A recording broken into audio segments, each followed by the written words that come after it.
This is QTV News. I am Amadou Gajaga and thank you for joining us. First, we look at the headlines.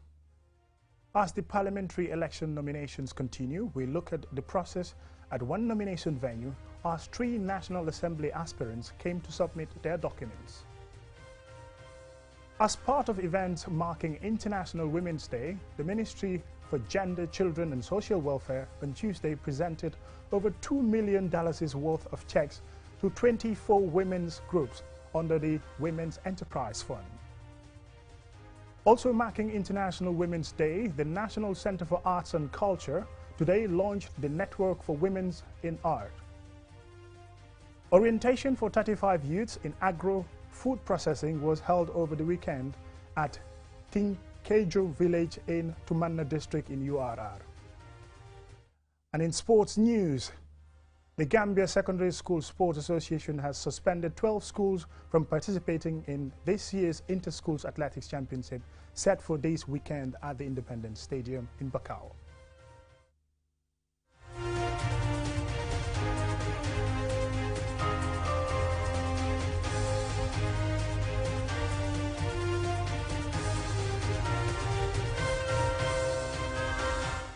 Welcome and thank you if you're just joining us. This is QTV News.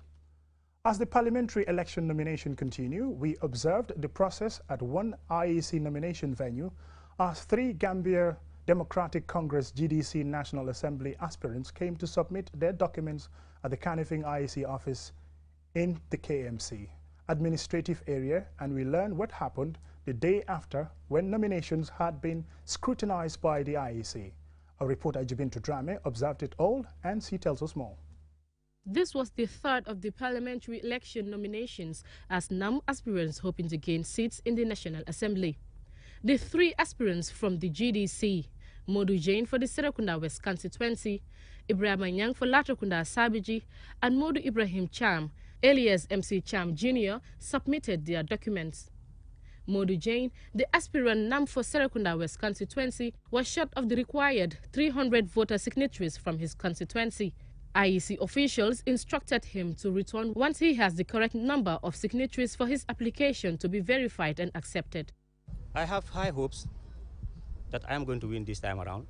In 2017, I get into politics just few weeks before nomination because it was the people of GDC in Serekunda West area who have high hopes in me, came and then approached me for me to stand as a candidate in the Serekunda West constituency. At that time, I was not into politics that much. But since 2017 to date, I have been into politics. I have engaged the neighborhood. I have good relationship with the people. And even at party level, I am the deputy director of polling agent committee. MC Cham, the aspirant NAM for the Joshua constituency, met all the requirements and was given a checklist, which will go through an IEC panel of 14 officials for verification. He shares his plans. My first priority is to chilling or to be champions collective fight against corruption in this country. So my priority is more about education, health, security in this country, and the living conditions of the Gambians, every Gambians. Right now, everybody is suffering in this country. If you look at since 2017 up to now, President Barrow's government didn't have property by the Gambians, particularly our National Assembly elections. The last prospect GDC candidate at this IEC office, Ibrahim Nyang, a public servant and aspirant for Latrokunda Sabiji, who has been granted 1 year's leave to contest the position, also submitted required document and is awaiting verification. As part of his policy for which he should be elected, he mentioned social development and the encouragement of youth participation in politics. From Latrokunda Sabiji constituency, but we hardly see the sitting MP, engaging the electorates at the Tosano opinion, and he is there as a representative. And what we expected was, at this time to time, he will have come around and at this so that we can channel our problems to him, despite the political parties that we belong to. So that's why part of our manifestos we said the electorates are going to be highly involved in our decision makings or in parliament during submission. On day 4 of the nominations, MC Cham Jr. of the Gambia Democratic Congress GDC, the party's aspirant NAM for Joshua constituency, and Famara Mambure, The Citizens Alliance aspirant Namfo Bundunkakunda constituency appeared at the IEC regional office in Kanifing to collect their nomination letters. After receiving their acceptance letters from the returning officer for the Kanifing administrative area, Joseph Colley, we spoke to both MC Cham and Farmer Ramambure. Here is what they had to say. This is too big for me because people of my area, they have this support. They support me and they trust me in me that I can deliver. I can represent them at the house. So now, right now, as MC Cham, we are going all out to campaign, house to house, organizing rallies, set our agenda, our programs to the electorate. It is not a surprise because I did my groundwork very well, and then I know that I have a support in Bundung. Firstly, I know that I will cross this nomination. I have no doubt about that because of the support is there, and then the love also is there. The Gambia Moral Congress, GMC, Gambia Party for Democracy and Progress, GPDP, and the National Convention Party, NCP, who were on today's nomination schedule, did not show up for the nomination, and at the close of business, we were not given any explanation for their non-appearance. Ajibintu Drame, QTV News. Now, as part of events marking International Women's Day, the Ministry for Gender, Children and Social Welfare on Tuesday presented over $2 million worth of checks to 24 women groups under the Women Enterprise Fund. Loli M. Camara attended the presentation and she now reports. In a colorful ceremony, women from all walks of life were at the ministry's grounds on Batin Hardin Highway to commemorate the day. As has become the norm each year, the Ministry of Gender, Children and Social Welfare gave support to women CAFOs, and this time all 24 groups are from Banjul and are mainly involved in entrepreneurship. The First Lady, Fatoumata Barbaro, the guest speaker at the event, said the purpose of celebrating International Women's Day is to recognize the efforts of women in all aspects of life and confirmed that her office will remain committed to the cause of women. The commemoration of the International Women's Day calls for action to strongly advocate for the gender equality and empowerment of women and girls for a sustainable development, and this can be achieved through awareness raising, strengthening work on gender equality and empowerment of women and girls, as well as establishment of clear links between local and international efforts in combating gender inequality in the globe. As the First Lady of the Republic of the Gambia, I stand before you today to make an undertaking. As we celebrate International Women's Day, we pledge that we will not stop until we cross the finish line and realize equality between girls and boys. The Minister for Gender, Children and Social Welfare, Fatou Kinte, highlighted the importance her ministry attaches to women's issues and that each year her ministry will continue to recognize the efforts of women. The theme for the celebration this year is, and I quote, "Gender equality today for sustainable tomorrow," unquote. Recognizing the contribution of women and girls around the world who are leading the transformation in climate change, adaptation, mitigation, and response to build a more sustainable future for all. Seraphine Wakana, UN Residence Representative, and Aissatou D.A. Sawane, Chairperson, National Women's Council, both said since the commencement of the Women Enterprise Fund in 2010, more than 20,000 women have already benefited. Women everywhere are playing critical roles in building homes, communities, and nations, and we must recognize their contributions. There is a system in place. We have actually distributed more than 2 million within the bank, way more. But today, we handed out checks again to commemorate International Women's Day. Kadiba Sidibe, a beneficiary, explains how the loan has benefited her. I was among the first batch of women to benefit from this fund. Since then, I was able to establish a strong business at the craft market and repay the loan within the time frame. So I encourage this batch to take the loan seriously. So far, 25,000 women and more than 200 women CAFOs have benefited from this initiative by the current government to help women and give them hope.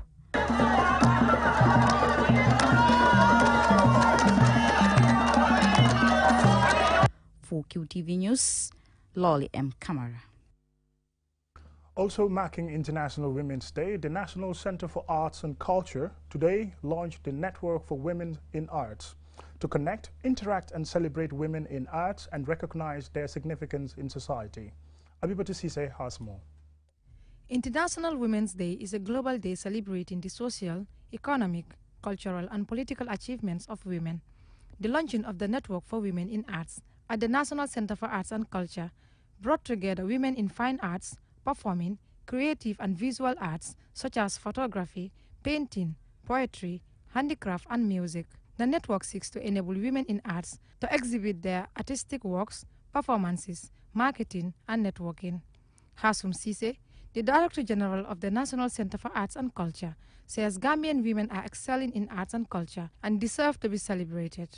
What the NCAC wants to do or intends to do is basically to bring a women artists together into a network, to interrelate, to intermingle, to exchange ideas, to exchange talents. Look for funding, organize programs, create for national development. Several women demonstrated their artistic works and talents in singing, drama, handiworks, design and poetry, among others. These women in arts explain the importance of the day and how it feels to be celebrated. I am doing all type of business. I don't care. This is for men or for women. I do all type of jobs. If you come to my house, I do both male and female job. I do painting, I do contract works, everything I do it in my house. So I believe that I am not only a woman, but a very strong and adorable woman. Happy International Women's Day. This is a good initiative by the National Center for Arts and Culture so that women in arts can come together and work for national development. We will be singing and celebrating the day. Happy International Women's Day to all the women in the world. I feel celebrated today because music is what I do. And yeah, anybody that loves my music, that promotes it, it's actually promoting women because I'm doing it for Gambian women. I'm doing it for all the women around the world. Being a woman and playing instruments, singing. So that's it. So we're trying our best to make sure we advocate for women through our voices. Happy International Women's Day. The theme for this year's International Women's Day, Gender Equality Today for Sustainable Tomorrow, reveals the role that these women play in the field of arts and culture as it creates employment for many women. These women celebrated the day by singing and dancing, drama and artistic displays.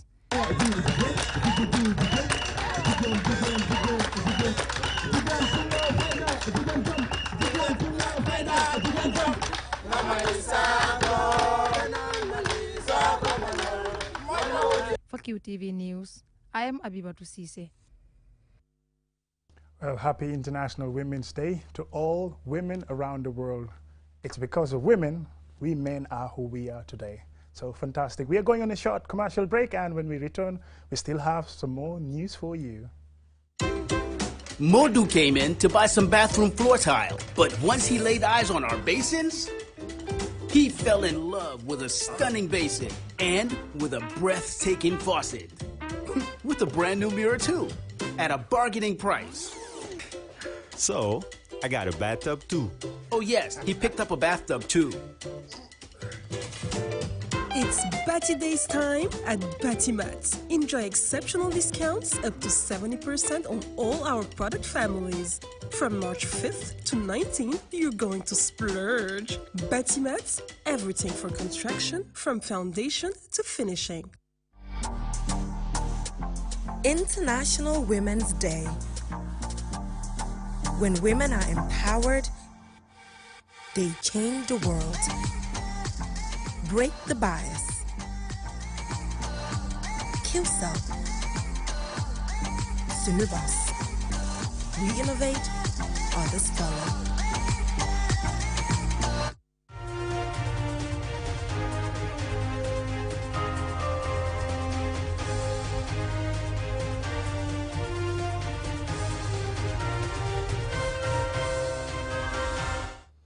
Welcome back, and thank you very much if you're just joining us. This is QTV News.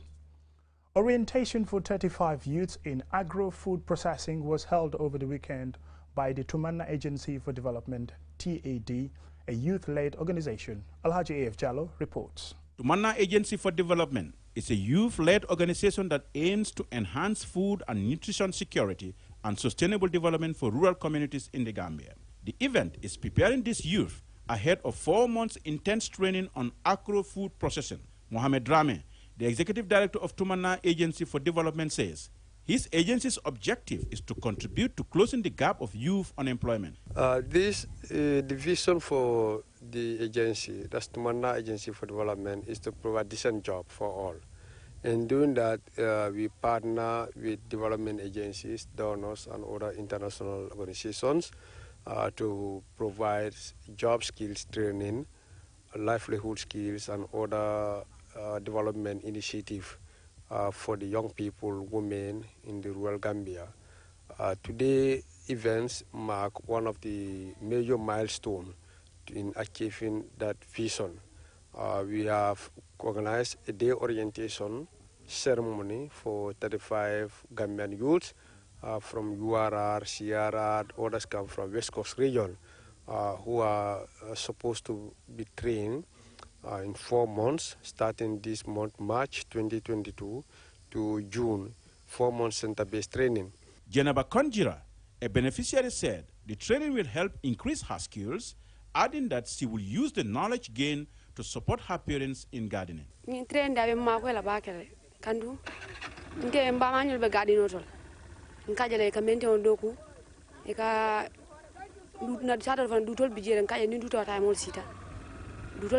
This training will help me because my mother has a big garden.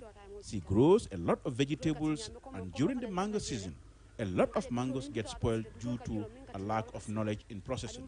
When I finish training, I will return home and empower my people to help increase their productivity at the vegetable garden. Fatu Saidi and Idrissa Keta from partner organization have this advice for Gambian youth. Yeah, I'm advising my fellow youths, let them stop going to Bakwe, because we can do it in our country. And if you see these projects are helping the youths, they want us to stay and work for our country. We all know what is written in the NDP in terms of gender, in terms of decentralization, in terms of good governance, in terms of youth development, empowerment, so that the demographic dividend of youth will be properly and effectively harnessed in this country. And that cannot be done if they are not empowered through skills training such as this one, so that they will become future entrepreneurs, business persons, and employers. So for NGOs, it's very significant. My advice to our colleague NGOs is those whose programs, those have specific programs related to youth and youth empowerment, they should come on board and seek for the requisite resources to, complement the efforts of the government in terms of youth empowerment in the Gambia. The EU-funded Techifi project, implemented by GIZ, is currently giving training to out-of-school youth and those without a formal education, to give them an opportunity to learn trade such as beekeeping, horticulture, and agro-processing to equip them with skills for self-employment. Reporting for QTV News, I am Alhaji A.F. Jallo. Well, that report by Alhaji A.F. Jallo takes us to sports news.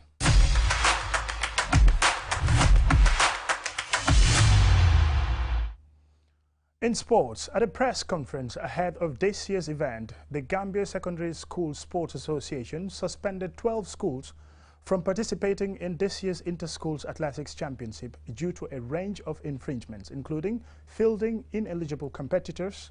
The event will see 100 schools compete in the finals set for this weekend at the Independence Stadium in Bakau. Fode Mane attended the press conference, and this is his report. The National Inter-Schools Championship is returning this weekend with an increased number of schools following cancellation of the 2021 edition due to the COVID-19 pandemic. According to Ismail Assise, president of the Gambia Secondary School Sports Association, reveals that 12 schools have been suspended, including Botrop, who are 4 times champions, Mahat, Jamisa, Mingdao, Kafuta, Jambanjeli, Jambur, St. Peter's, Nusrat, Scan 8, Kotu, and Nemasu Senior Secondary Schools. While these schools have now lost their chance of participating, several other schools including Bakote, Bansang, St. Michael, and Farafenye Senior Secondary Schools could also face suspension as the GSSA is investigating whether they have also broken the rules. On the issue of schools filling in ineligible athletes, the president of the association, Ismail Assise, says his committee is taking a strong stance to condemn all forms of cheating ahead of the finals. The Gambia has suffered twice due to overage, filing overage athletes, age cheating. We have been warned twice or found wanting. So we don't want it to happen for the third time. And how can we avoid that? We can only do it through applying measures, strict measures, and making sure that anyone who files in an illegible athlete, that person will be penalized at the end of the day. Lamin A. Jame, the Secretary General of the association, gave an update on the concluded regional inter-schools athletics heats, which determines the qualification. URR and CRR combined together, they have Basse zone.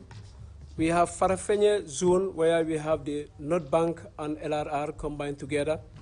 Brikama, all the schools within the West Coast converge at that place. And KM, that's Banjul, and then KM municipality schools within that area also converge at that end. So we started at Basse, like I said, and then we started very well. For the first time, we have seen the number of schools that comes to participate has increased. The fanfare equally has increased. The attendance of the fans in general equally have increased. We have 22 senior secondary schools and 7 upper basic schools, in a total of 29 schools combined together that competed in Basse zones. It lasted for 3 days, and we have seen an amazing talent exhibited by the provincial people. Mr. Cisse also talked about the difficulties the association faces in securing sponsorship for this championship. It's an association without a support. We don't have a sponsor from, let's say, a particular sponsor that will take care of the competition, let's say athletic championship or volleyball or basketball. Athletics, it used to be the trust banks, the likes of Trust Bank, but since that contract finishes, there has never been any sponsor for athletics. The National Athletic Sports Championship is an annual event organized for senior secondary schools in the Gambia to create an avenue for the National Athletic Association to scout talents who will represent the country in international events. Reporting for QTV News, I am Fode Mane. Well, that doesn't look nice at all. Age cheating in sports, especially school sports. Before we end this news bulletin, let's have a look at our main news headlines. As the parliamentary election nomination continue, we look at the process at one nomination venue as 3 National Assembly aspirants came to submit their documents. As part of events marking International Women's Day, the Ministry for Gender, Children and Social Welfare on Tuesday presented over $2 million worth of checks to 24 women groups under the Women Enterprise Fund. Also marking International Women's Day, the National Center for Arts and Culture today launched the Network for Women in Arts. Orientation for 35 youths in agro-food processing was held over the weekend at Tinkinjo village in Tumanna district in URR. And in sports news, the Gambia Secondary School Sports Association has suspended 12 schools from participating in this year's Inter-Schools Athletics Championship set for this weekend at the Independence Stadium in Bakau. And that's it for QTV News. Join us again at 10 for another bulletin.